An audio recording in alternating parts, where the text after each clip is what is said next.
Birmingham, Alabama today looks and feels totally different than it did in the 1960s. Blacks and whites now cheer together for their hometown baseball team. 50 years ago, this wouldn't have happened in this former hotbed of racial hatred and discrimination. Well, glad how you enjoying the game? Wonderful. You like the park? Yes, sir. After the civil rights and voting rights laws were passed, doors opened in Birmingham for Mayor William Bell and the more than 800 black elected officials now serving across the South. Bell says that is thanks to the sacrifices of millions to eliminate racial segregation. If the back of segregation could be broken here in Birmingham, it could be broken everywhere else throughout the South. Out of that came good men and good women, both black and white, Catholic, Baptists, Muslim, Jews, from all stripes came together and said we must confront this evil. And together they helped change Birmingham. Not far away in Mississippi, Flonzie Brownwright was inspired by the civil rights movement to launch her political career. In 1968, I was elected to a position in Madison County, thus becoming the first African-American female to be elected. 23 states at this point.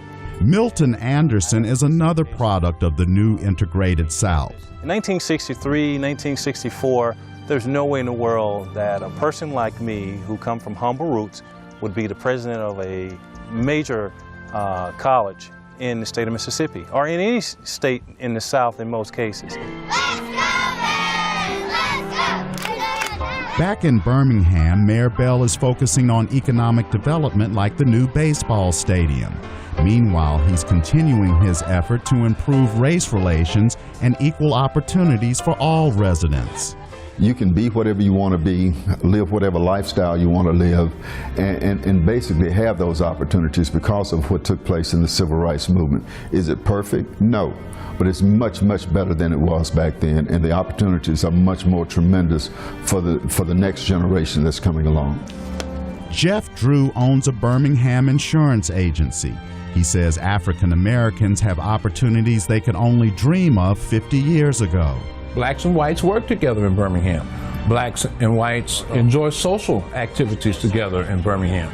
By and large, race relations are a lot better than they were 50 years ago. In record numbers, African Americans are returning to cities in the South, like here in Atlanta, because of affordable housing and job opportunities. The mayor of the city says Atlanta is the capital of the new South. The future of our society is going to be talent-based. Mayor Kasim Reed says Atlanta has the second largest African American population in the country. The Atlanta metropolitan area is one of the most dynamic markets for black people in the United States of America. Because of the inclusionary programs that we have here, because of the way that we embrace talent and merit. Dr. King's dream of social and economic change is becoming a reality in many parts of the South. Blacks and whites are finding ways to coexist and thrive that other communities can model. Chris Simkins, VOA News, Birmingham.